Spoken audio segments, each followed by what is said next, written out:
여러 가지 고통과 고난을 경험하게 되는데요. 특별히 오늘 우리가 사순절 기간을 보내면서 이 기간은 주님의 고난을 담고 고난을 배우는 그러한 교회 절기로 우리가 지내고 있습니다. 고난이라고 하는 것은 주님을 닮아가기 위한 훈련이며 또 우리가 이 세상을 살아가면서 반드시 겪게 되는 하나의 믿음의 과정이기도 합니다. 그러나 우리는 교회를 다니면서 고난, 고통 이런 단어에 매우 익숙하지만 그리고 우리는 너무 쉽게 쓰고 있지만 사실 오늘 우리가 살아가고 있는 현실이 고난이라는 것이 발견할 수 있는 현실인가? 그런 질문을 스스로 던지게 됩니다. 지금 우리는 어떤 종교적 박해의 시대에 살고 있는 것도 아니고요. 물론 우리가 살고 있지 않은 다른 곳에서는 여전히 종교적 박해가 일어나지만요. 적어도 우리가 살고 있는 이 땅은 종교적 박해는 없는 나라입니다. 우리는 스스로 자의적으로 우리의 종교를 택할 수 있고 우리의 교회를 택할 수 있고 교회를 오고 안 오고를 택할 수가 있습니다. 고난이 없는 현실은 이런 종교적인 결단에만 해당되는 것이 아니라 우리 삶의 현장 속에서도 경험되죠. 물론 오늘 우리는 경제도 어려운 시대에 살고 있고 또 여러 가지 질병에 고통받는 우리의 이웃들도 있고 많은 고난의 거리들이 있기는 하지만 그러나 과연 오늘 우리가 겪고 있는 경제적 고통이나 어려움들이 참 50여 년 전에 또는 100여 년 전에 우리의 선조들이 겪었던 그 가난 그리고 어떤 질병이 생겼을 때 그 원인을 알지 못해서 죽어가야만 했던 그런 고통의 시절에 비한다면 오늘 분명히 우리는 거의 편한 시대에 살고 있습니다. 고난이라고 하는 것은 이웃의 고난에 동참하는 것인데요. 대부분 우리는 이 고난의 문제를 설명을 하면서 자기에게 당한 고난만을 생각하다 보니까 고난이 없는 거예요, 사실은. 없으시죠? 자기가 없으니까 남들도 없는 줄 아나 또 속으로 그렇게 생각하는 분들 계신지 모르겠는데요. 사실 우리가 있다 그래도 그렇게 큰 고난을 경험하는 시대는 아니지 않습니까? 우리 다 솔직해져야 됩니다. 그런데 주님은 또 고난을 신앙의 덕목으로 하나 가르치고 계신 거예요. 그러니까 우리가 여기서 이제 갈등이 생기는 겁니다. 고난. 많이 교회 오면 고난을 겪고 고통을 겪고 하는데 우리 삶 속에서 실제로 고난은 없고 결국 이 고난이 사라진 시대에 우리는 그런 고난을 어떻게 훈련하고 체험해야 되는가? 물론 금식이라고 하는 것들 우리가 너무 고난이 없다 보니까 교회에서는 또 열심으로 기도 제목이 있을 때 금식 기도를 하기도 합니다. 또 어떤 분들은 삶에서 큰 어려움에 부딪혔을 때 일주일씩 심지어는 40일씩 기도원에 들어가서 고난의 체험을 하고 나오는 분들도 있습니다. 물론 이 중에도 그런 귀한 고난의 체험, 즉시 금식 기도원들과 금식을 하고 온 분들도 계시리라고 믿습니다만 대부분 그분들의 그 고난을 향한 동참을 제가 깎아내리는 것은 아니지만 금식 기도일이 길어지면 길어질수록 그들의 신앙의 교만도 굉장히 커지는 것도 저는 많이 봐왔습니다. 말만 하면 말만 막히면 내가 이래봬도 40일 금식한 사람인데 20일 금식한 사람인데 하면 그냥 아무 말도 못하는 거예요. 그럼 그것이 정말 고난이었을까? 배고픈 건 물론 참기 어렵지만 그것이 꼭 주님이 말하는 그 고난도 아니었을 겁니다.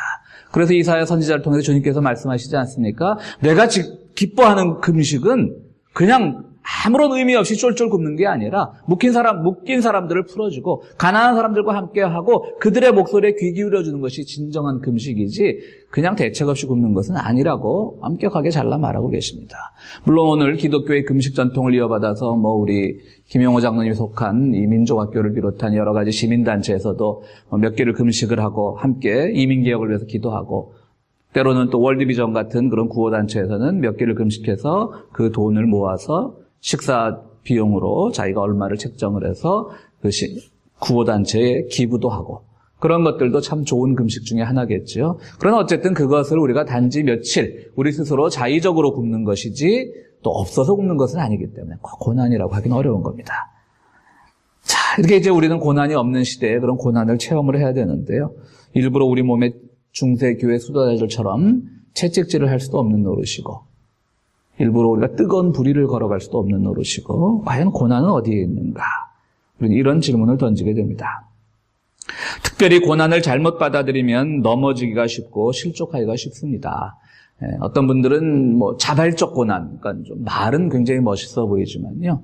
이렇게 옆에서 지켜보면 스스로 고난을 자초하는 경우가 있어요. 그러니까 일부러 당하는 고난이 아니라 분명히 어떤 지혜로운 선택에서 지혜롭게 선택해놓지 못하고 나서 자기에게 어려움이 닥치면 괜히 애꿎은 하나님을 탓하는 사람들도 참 많이 있습니다. 왜 주님 저에게만 그런 시련을 주십니까? 그런 목사 입장에서 하는 수 없이 그런 말씀들을 하시면 같이 기도합시다 하지만 솔직히 말해서 속으로는 한만 받고 주님이 주신 게 아니라 당신이 자초한 것 같은데 그런 경우들도 많이 있거든요. 어리석은 선택을 해놓고는 주님을 탓하는 경우도 있습니다. 그러다 보면 조금 더 그런 것들이 깊어지게 되면 실족하는 것이죠. 넘어지는 것이죠. 삶의 끝까지 주님께서 우리와 동행하여 주셔서 우리가 끝까지 승리하는 삶, 넘어지지 않는 사람, 실족하지 않는 삶, 어디에 걸려들지 않는 삶을 살기를 주님께서 원하시는데 우리는 고난의 의미를 잘못 이해하게 되면 실족하고 넘어지기가 쉬운 겁니다. 그래서 오늘 우리는 이 고난주간에 고난이란 진정 무엇일까? 한번 다윗의 경우를 통해서 한번 하나님의 말씀을 나눠볼까 합니다. 다윗은 사울에 이어서 이스라엘의 두 번째 왕이죠. 참 훌륭한 왕이었습니다. 그는 처음에는 골리앗을 무찌를 때까지만 해도 그냥 이름 없는 목동에 지나지 않았었고요. 사울은 또 그 다윗이 너무나 마음에 들어서 미소년에다가 용기도 아주 있고 또 음악도 잘해서 궁정 악사로 다윗을 데려다가 그 옆에 항상 둡니다. 그런데 사울은 점점 이 다윗이 너무 백성들에게 인기를 얻어가니까 불안한 것이죠. 이 사람에게, 이 친구에게 언젠가 내 왕위를 빼앗길지도 모르겠다. 그 여러 가지 이유를 들어서 다윗을 죽이려고 하고 결국은 그것을 눈치챈 사울의 아들 요나단의 도움으로 다윗은 정처 없는 피난의 길을 떠나게 됩니다. 얼마나 다윗은 두려웠겠습니까? 사울이 자기를 죽이려고 하고 자기는 이유 없이 도망을 다녀야 하는 것입니다. 그런데 노비라고 하는 지역에 이르렀을 때 그는 매우 배가 고팠습니다. 다윗이 도망을 다니는데 몇몇 추종자들도 함께 다녔지요. 그래서 노베에 있던 그 성소, 오늘날로 치면 교회가 되겠습니다. 교회로 들어갔습니다. 그때 그곳에는 아히멜렉이라고 하는 제사장이 있었습니다. 다윗은 배가 고픕니다. 그래서 아히멜렉에 부탁을 합니다. 먹을 것을 좀 주십시오. 그런데 이미 그때 다윗은 이 사람들 사이에 유명해졌기 때문에 다윗이라는 걸 다 알고 있거든요.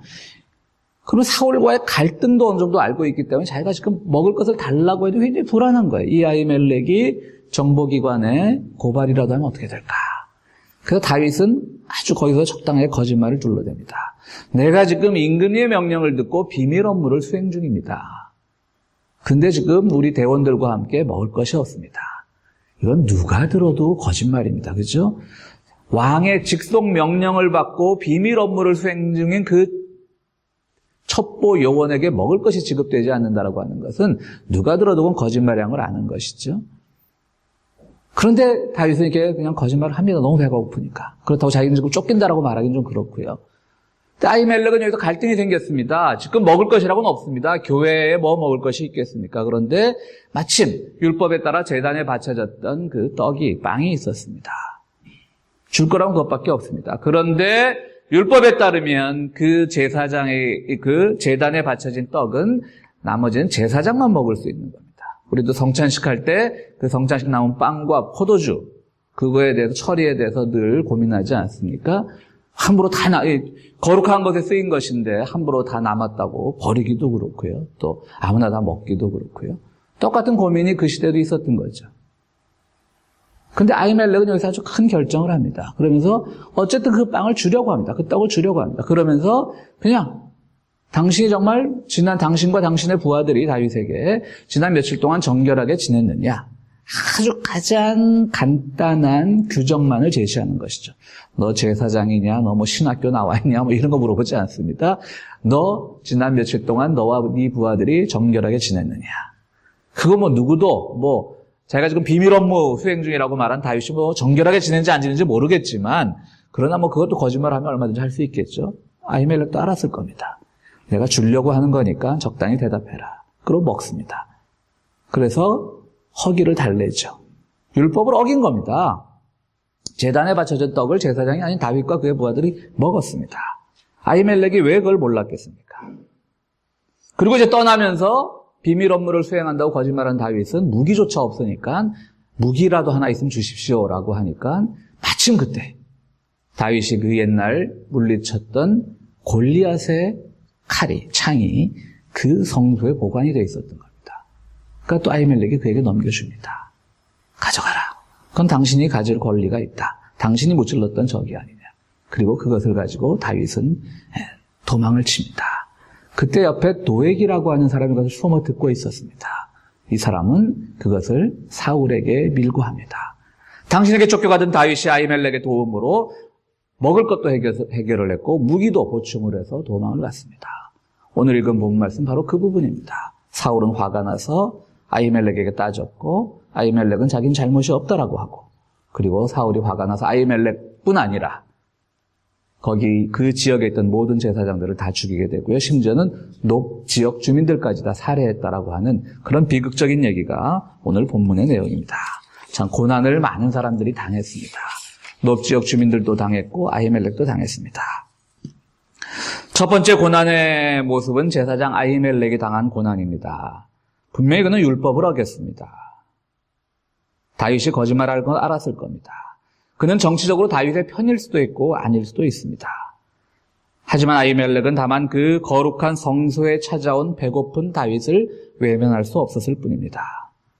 작년에 그 뮤지컬 영화로 한창 많은 관객몰이에 성공했던 레미제라블에 나오는 그 미리엘 신부 같은 경우 장발장이 와서 그 성당에 있던 은초대랑을 다 훔쳐갔음에도 불구하고 그것은 내가 준 것이라고 말하지 않습니까? 그것도 율법적으로만 보면 위증입니다. 위증. 거짓 증언을 한 겁니다. 거짓 증언은 큰 겁니다. 신부가 거짓말을 한 겁니다. 그러나 그는 무엇이 참과 거짓이냐에 고민하지 않고 정말 이 배고픈 자가 이것을 가지고 그의 허기를 때울 수 있다면, 아히멜렉은 이 배고픈 다윗이 율법을 어겨서 내가 이 제사장이란 자가 먼저 율법을 어겨가면서까지 이 떡을 다윗에게 주지만 그것이 허기를 극복할 수 있다면 그 마음으로 아히멜렉은 다윗에게 그 선행을 베풀었던 겁니다. 이것이 오늘 우리 교회, 믿음의 사람들이 걸어가야 될 이 시대의 첫 번째 고난입니다.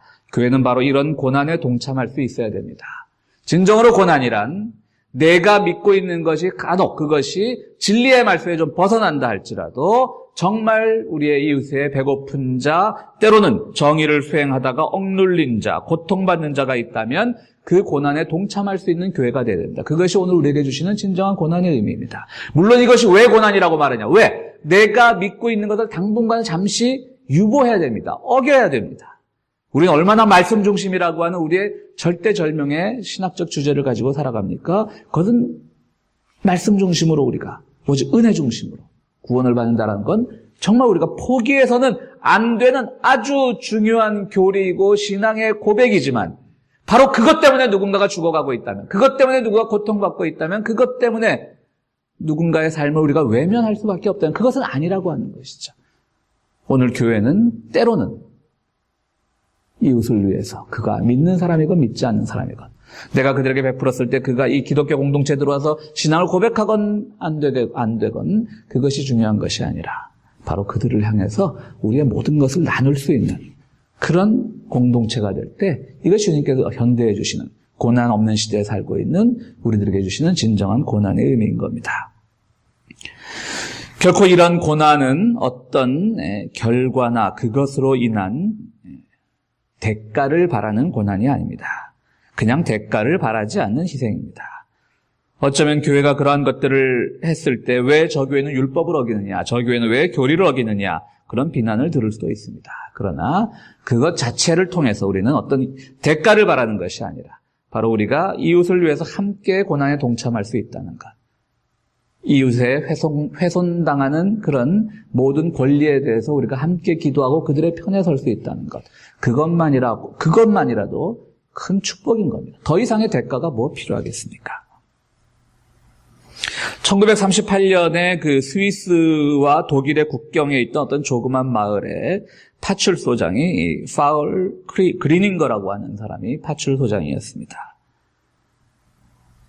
스위스는 영세 중립국이었기 때문에 당시 나치의 직접적인 침략은 받지 않았지만, 그러나 어쨌든 나치가 그 유럽을 다 지껏 먹어가고 있는데 히틀러의 그 명령을 거부할 수는 없었습니다. 스위스에도 그 히틀러에 대한 나치 정부에 대한 압력이 들어왔습니다. 유대인들이 스위스 국경으로 넘으면 무조건 잡아서 다시 독일로 되돌려보내라. 그걸 거역할 수가 없었습니다. 그런데 파울 그리닝거는 어떤 조그만 마을에 있기 때문에 다행히 그쪽으로는 사람들이 넘어오지 않았는데, 어느 날 한 유대인 청년이 넘어오는 것을 발견하게 됩니다. 그러자 이 파울 브리닝거 파출소장은 이 소년을 독일로 돌려보내지 않고 그를 받아들여서 스위스로 망명을 시키는 데 도와줍니다. 그는 그 대가로 경찰서장 직위를 박탈당하고 세상을 떠나던 1972년까지 궁핍하게 살았다고 합니다. 2차 대전이 끝났다고 해서 그에게 어떤 혜택이 주어졌던 것은 아닙니다. 그냥 그는 1938년부터 파출소장직에서 직위 해제되어서 평생을 그냥 실업자로 살았던 것이죠. 이런 것들이 정말 고난입니다. 옳은 일을 위해서 자기의 모든 것을 포기할 수 있는 것. 아히멜렉을 보십시오. 죽임을 당하지 않습니까? 아히멜렉은 이 빵을 다윗에게 주지 않았으면 정말 훌륭한 제사장이었을 겁니다. 그죠? 죽임을 당하지도 않고 죽을 때까지 호의호식했을 거예요. 오히려 사울에게 막 상도 받고 그랬을 거예요. 물론 그렇지는 않았을 겁니다. 다윗이 결국은 정권을 잡았기 때문에 보복을 당했을 수도 있겠지만요. 어쨌든 그거는 뭐 역사적 가정이고요. 그는 거기서 자기가 어떤 혜택을 바라보고 생각한 것이 아니라 바로 이 순간 내가 해야 되는 일이 어떤 일이 옳으냐, 어떤 것이 정의고 어떤 것이 하나님의 뜻에 부합한 것이냐, 그것을 먼저 고민했던 것이죠. 그 결정하기까지는 많은 어려움이 있었을 겁니다. 그리고 그 결정을 한 뒤에도 바로 아히멜렉처럼 죽임을 당하는 경우도 있었고 이 스위스 국경에 있던 파울 브리닝 것처럼 평생을 가난하게 산 일도 있을 겁니다. 이것이 오늘 고난 없는 시대에 살아가고 있는 우리들을 향한 주님의 명령입니다. 이러한 고난에 동참할 수 있어야 됩니다. 설사 나의 것을 조금 포기한다 할지라도, 그것으로 인한 고난이 온다 할지라도, 전혀 우리가 이 세상 살아갈 때 혜택이나 대가가 없다 할지라도 이것이 주님 보시기에 합당한 일이라면 그 길을 걸어갈 수 있는 것. 그것이 바로 아히멜렉의 고난이 우리들에게 보여주는 하나님의 진리입니다.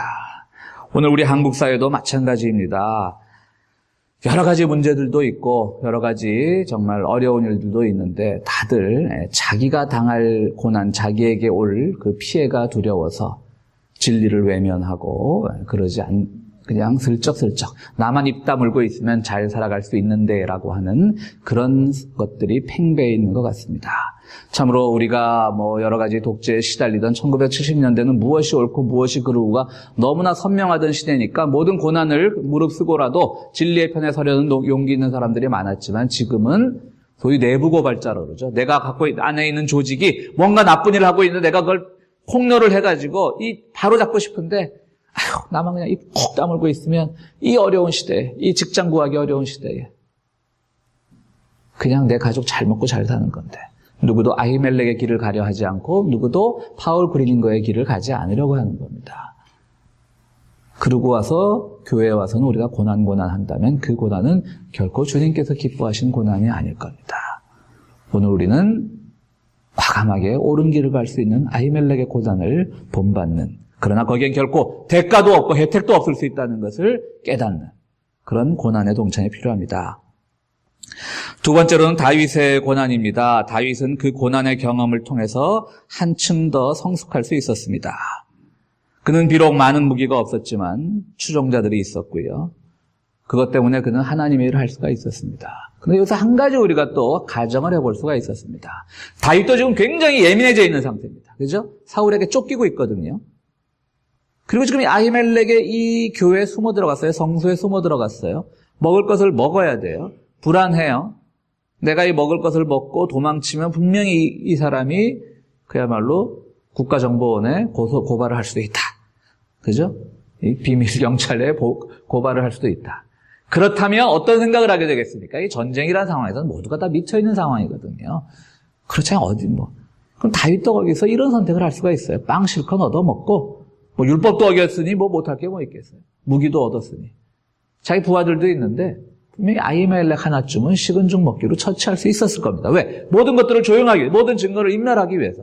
그리고 얼마든지 명분도 쓸 수 있고 내가 하나님의 일을 하기 위해서 지금 나를 뒤에서 고발할 가능성이 있는 이 제사장 하나 죽이는 것에 대해서 이 전쟁통에 그렇게 그가 죄책감을 느꼈겠습니까? 그러나 다윗은 그러지 않았다는 게 훌륭한 거죠. 자, 끝까지 그 도피의 길, 고난의 길을 가는 데 있어서 자기가 살기 위해서 스스로 자기 행동을 합리화하고 그러지 않았다라고 하는 겁니다. 바로 다윗이 가르쳐주는 고난은 무엇입니까? 그것은 끝까지 하나님의 길을 가는 겁니다. 넘어지지 않는 겁니다. 자기 이익을 위해서 그는 결코 아히멜렉을 죽이거나 그러지 않았습니다. 다윗은 이후에 도망가가지고요. 물론 아히멜렉이 다윗 때문에 죽었던 것은 안타까운 일이지만요. 이 다윗은 나중에 도망가가지고 그일라라고 하는 지역에 머물게 되는데요. 블레셋 족속이 그일라라고 하는 지역을 치게 됩니다. 그런데 다윗이 자기의 병사들과 함께 그일라를 보호하기 위해서 출동을 합니다. 그러니까 자기도 지금 피신자 신분이면서 그일라라고 하는 한 조그만 마을이 블레셋으로부터 공격을 받으려고 하니까 한때 그일라로부터 도움받은 것을 감사해서 그 지역을 보호하기 위해서 출전을 합니다. 그러니까 부하들이 막 말립니다. 지금 우리가 도망가기가 급한 상황인데 어떻게 그들을 도울 힘이 어디 있습니까? 근데 다윗은 결정을 합니다. 도와야 된다. 우리가 살려야 된다. 결국 거기서 그일라를 구출해내고 블레셋 군대를 무찌르는데요. 나중에 이 사무엘상 뒷부분에 보면요. 그일라 주민들도 또 다윗을 배신을 해요. 자기들 살려줬는데. 근데 다윗은 거기서 후회하지 않습니다. 그냥 그는 하나님의 길을 가는 겁니다. 약한 자가 있으면 도와주는 것이고요. 또 넘어지지 않는 것입니다. 자기 합리화를 위해서 막 어떤 일을 해놓고도 하나님의 뜻이라고 덧붙이지 않는 겁니다. 다윗이 경험했던 고난도 바로 그겁니다. 넘어지지 않는 것, 실족하지 않는 것, 하나님의 이름으로 그 스스로를 합리화하지 않는 것, 그것이 바로 다윗이 당한 고난입니다. 세 번째, 오늘 우리는 도액이라고 하는 사람을 한번 보십시오. 도액이라고 하는 사람은 우리가 윤리와 도덕의 기준으로만 보자면 가장 모범적인 사람입니다. 그렇죠? 반란의 혐의가 있는 사람을 고발했습니다. 다윗을 고발했습니다. 당연히 고발해야죠. 또 반란자에게 가담한 사람을 처단했습니다. 사울이 화가 나서 높 지역의 제사장들을 다 죽이라고 하니까 사울의 부하들도 제사장을 죽이려고 하는 얼마나 찜찜하겠어요. 죄 없는 제사장들을 죽이려니까. 그러니까 안 하니까 도액이 나서 다 죽입니다. 저는 이 사람 결코 나쁜 사람이라고 보지 않습니다. 물론 나쁜 사람이지만요. 뭐냐면 그냥 자기 의무에 충실한 거예요. 왜 전쟁의 경험이 여러분들 참 치명적입니까? 미군들도 마찬가지고 우리 한국 전쟁을 경험한 분들도 마찬가지고 남쪽 군대였건 북쪽 군대였건 간에 누군가를 죽인다라고 하는 것은 정상적인 건 아닌 거죠. 근데 그것들을 굉장히 몇십 년이 지나서도 자기의 무용담처럼 얘기를 하잖아요. 월남전 갔다 온 분들도 그렇고. 물론 그들이 겪었던 그 고생과 그걸 모르는 바 아니고 그들 때문에 우리가 이 시대에 살고 있는 것도 맞는 말이긴 하지만 죽고 죽이는 그런 모두가 이성이 말살된 그 속에서 경험은 결코 건전한 경험일 수 없는데 그 사람들은 왜 그렇습니까? 도액 같은 사람들인 거예요. 내가 뭘 잘못했는데. 반란자를 고발하고 반란자를 도운 제사장을 고발하고 그런 나쁜 사람들은 이 사회에서 씨를 말려야 되기 때문에 내가 죽이는 데 앞장섰고 아마 도액이 오랫동안 살아있었으면 그의 가슴에는 무공훈장이 치렁치렁 달려 있었을 것이고요. 조금 젊은 사람들이 이상한 말을 하면 막 그런 집회 장소 나가서 내가 누군데? 내가 옛날 사울을 도와가지고 이 나라를 지킨 사람인데 얼마나 불쌍합니까? 그때 여러분 우리에게 그건 다 도액 같은 게 있는 거예요. 왜? 내가 한 일에 대해서 다 정당성을 인정받고 싶은 거예요. 바로 그래서 사도 바울은요, 이 데살로니가 전서를 통해서 우리들에게 고린도 전서입니다. 고린도 전서를 통해서 아주 우리들에게 지혜로운 말을 하고 있습니다. 형제자매 여러분, 내가 말하는 것은 이것입니다. 때가 얼마 남지 않았으니 이제부터는 안에 있는 사람은 없는 사람처럼 하고 우는 사람은 울지 않는 사람처럼 하고 기쁜 사람은 기쁘지 않은 사람처럼 하고 무엇을 산 사람은 그것을 가지고 있지 않은 사람처럼 하고 세상을 이용하는 사람은 그렇게 하지 않는 사람처럼 하도록 하십시오. 이 세상의 형체는 다 사라집니다. 그러니까 이 종말을 기다리면서 사도 바울이 고린도 교회에 한 말씀은요. 당신이 가지고 있는 것처럼 행동하지 말고 없는 것처럼 마치 아닌 것처럼 행동하라. 그건 뭐냐면 아닌 사람들의 시선으로 바라보라고 하는 것이죠.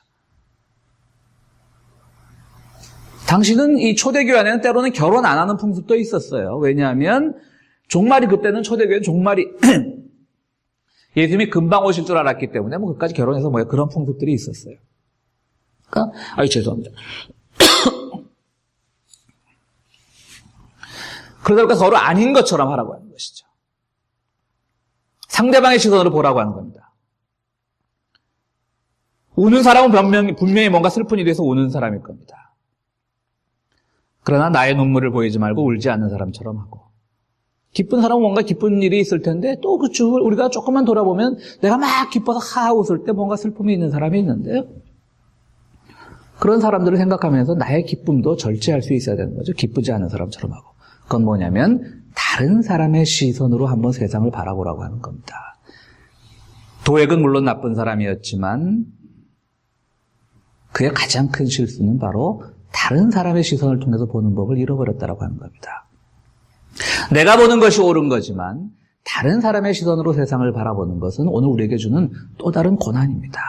내가 보는 세상도 지금 내가 해석하기가 어려운데 왜 내가 한가하게 다른 사람의 시선으로 세상을 바라봐야 하는가? 라고 하는 것도 분명히 어려운 고난의 모습일 겁니다. 그러나 우리는 도액 같은 죄를 짓지 않기 위해서는 다른 사람의 시선을 바라봐야 되는 것이죠. 도액은 자기가 하는 일이 옳다고 하는 것에 대한 확신이 너무 컸던 사람입니다. 그래서 죄 없는 제사장들을 죽이고, 아히멜렉도 다윗 도와주었다가 죽인 것은 불쌍하지만, 당시 전황으로 봐서 아히멜렉 하나 정도는 표현이 좀 그렇습니다만은 죽일 수 있는 것까지는 우리가 100번 양보해서 그럴다손 치더라도 다른 제사장들을 85명이나 죽이고, 높 지역 주민들을 다 살해하고, 오늘 우리는 똑같은 일이 벌어지지 않습니까? 월남전에서 그랬고, 한국전쟁에서 그랬고, 그냥 주민들을 죽이고, 또 이라크에서 그랬고, 그 일을 저지른 사람들은 다 자기가 옳다고 하고 있는 겁니다. 다른 사람의 시선을 바라보지 않는 겁니다. 그리고 와서 우리가 교회에 와서 고난을 이야기한다면 그런 고난이 어떤 의미가 있겠습니까? 그저 내가 잠시 배고픈 고난, 내 주머니가 잠시 빈 고난, 내가 잠시 아픈 고난, 그것만으로 주님의 고난을 우리가 헤아리려고 한다면 그것은 결코 고난이 아닐 겁니다. 사랑하는 성도 여러분, 우리 그리스도께서는 결코 대가를 바라지 않고 가난한 이웃들을 위해서 늘 함께 하시는 고난의 길을 택하셨습니다. 또 그분 스스로는 끝까지 하나님의 길을 갔습니다. 하나님이 옳다고 한 길을 가기 위해서 그분은 두렵기도 했지만, 이 잔을 나에게 치워달라고까지 말했지만, 그러나 끝까지 갔습니다. 그리고 무엇보다도 그리스도께서는 하나님과 동등보체이신 하나님의 모습이지만, 그러나 인간의 시선으로 우리를 바라보기를 원하셨습니다. 배고픈 자, 늘 죄책감에 사로잡힌 자들. 주님이 바로 가셨던 길이 그러한 고난의 길입니다. 참 어려운 일입니다. 그러므로 우리 성도님들은 우리 삶 속에서 찾아오는 작은 어려움 속에서 내가 지금 고난을 당하고 있다라고 극대화하지 마시고, 정말 그렇다고 또 내가 고난이 없다라고 해서 이 고난의 신비를 외면하지도 마시기 바랍니다. 고난을 기억하셔야 됩니다. 무엇이 고난입니까? 우리 성도의 사명, 그리고 끝까지 하나님의 길을 가면서 넘어지지 않는 사명, 그리고 다른 이의 시선을 통해서 하나님의 일을 발견하려고 하는 그런 고난에 동참할 때 여러분들은 진정한 고난의 의미를 깨닫는 참 좋은 그리스도인이라고 생각을 합니다. 사랑하는 성도 여러분, 이 고난에 참여한 우리 평화의 교회 성도 여러분 모두에게 하나님의 은혜가 가득하기를 간절히 바랍니다. 우리 함께 기도하시겠습니다.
사랑의 근원이 되시는 하나님, 주님께서 우리를 위하여 고난을 당하셨던 것을 기억하고 기념하는 사순절 기간을 보내고 있습니다.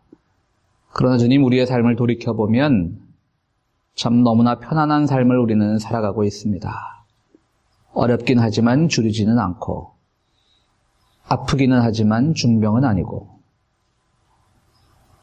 마음의 상처를 입을 때도 있지만 그때그때 위로의 말씀들도 있고, 그래서 우리는 고난을 잊고 지낼 때가 많이 있습니다.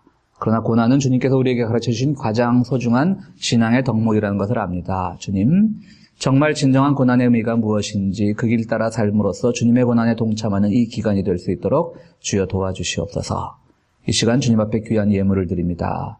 우리의 삶을 줄이지 않게 하셔서, 궁핍하지 않게 하셔서 우리의 삶에 일터를 주시고 그 소득의 일부를 떼어 주님 앞에 드립니다. 드리는 손길마다 주의 은총 더하여 주시옵소서. 예수 그리스도 이름으로 기도하옵나이다. 아멘.